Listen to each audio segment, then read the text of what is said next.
दिनों बच्चों के शारीरिक शोषण की घटनाएं बढ़ती ही जा रही है। कई बच्चों को तो ये तक मालूम नहीं होता कि उनके साथ जो लोग अच्छे से पेश आ रहे हैं वो सही भी हैं या नहीं।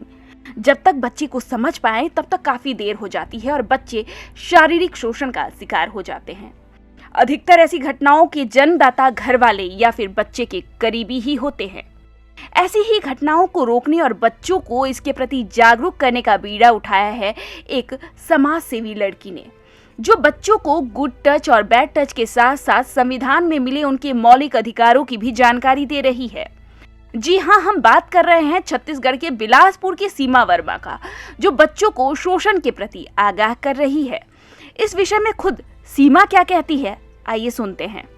मैं आपको बताना चाहूँगी, मैं खुद एक छात्रा रही हूँ। मैंने अभी वकालत कंप्लीट की है। जी, मैंने इस अभियान को 10 अगस्त 2016 से स्टार्ट किया और मेरा उद्देश्य सिर्फ अपने समाज को स्वच्छ, सुंदर और तंदुरुस्त बनाना है, लोगों को अवेयर करके, ताकि हमारे समाज में जो अज्ञानता की वजह से जो क्राइम्स हो रहे हैं उन्हें रोका जा सके, बच्चों के साथ जो शोषण हो रहा है उन्हें रोका जा सके।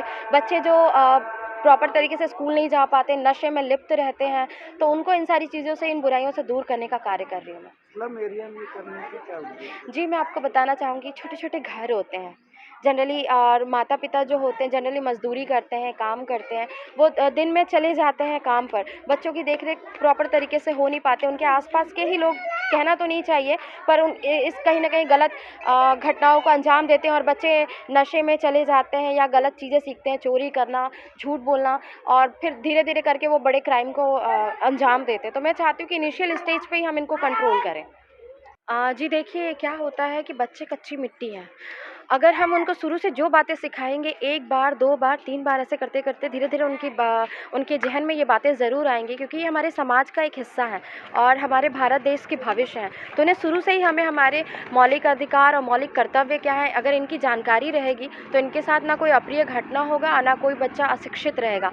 और बच्चों को अपने कर्तव्यों के बारे में अगर जानकारी होगी तो वो अपने आसपास, अपने समाज के लिए और अपने कर्तव्यों का पूर्ण तरीके से इसको अपनी लाइफ में अप्लाई करेंगे। जी, मैं आपको बताना चाहूँगी कि छोटे बच्चों के साथ में आजकल बहुत ज़्यादा वारदातें हो रही हैं, बच्चों के साथ यौन शोषण हो रहा है, उनके साथ बहुत गलत मिसबिहेव हो रहा है। तो इन सारी चीज़ों की जानकारी अगर बच्चों को नहीं होगी कि आखिर ये बैड टच होता क्या है, तब तक बच्चा समझेगा क्या। तो इसीलिए हम बच्चों को गुड टच, बैड टच हो गया, और किडनैपिंग कैसे लोग करते हैं, आपको कैसे प्रलोभन देते हैं, उससे बचना कैसे, ये सारी चीज़ें हम बच्चों को बताते हैं ताकि बच्चे खुद को सुरक्षित रख पाएँ। जी, मैं बच्चों को ये बताती हूँ, थोड़ा ओपन तो हो जाता है, लेकिन हमें थोड़ा सा सेक्स एजुकेशन की तरफ हमें ध्यान देना चाहिए। तो मैं बच्चों को बताती हूँ कि कौन कौन से ऐसे पार्ट्स हैं जिन्हें जो नेगेटिव व्यक्ति हैं वो आपके छू सकते हैं या वहाँ पे मिसबिहेव कर सकते हैं। तो उन सारी पार्ट्स की मैं जानकारी देती हूँ ताकि बच्चा समझ पाए कि यहाँ छूना गलत होता है या इस तरीके की फीलिंग गलत होती है। तो ये सारी जानकारियाँ हम देते हैं। इसी तरह सीमा स्लम एरिया में जा जाकर बच्चों को आगाह कर रही है, साथ ही उन्हें उनके मौलिक अधिकारों की भी जानकारी दे रही है, जो कि उनको भविष्य में काफी काम आएगा। बिलासपुर से मोहम्मद सुलेमान खान, ईटीवी भारत, छत्तीसगढ़।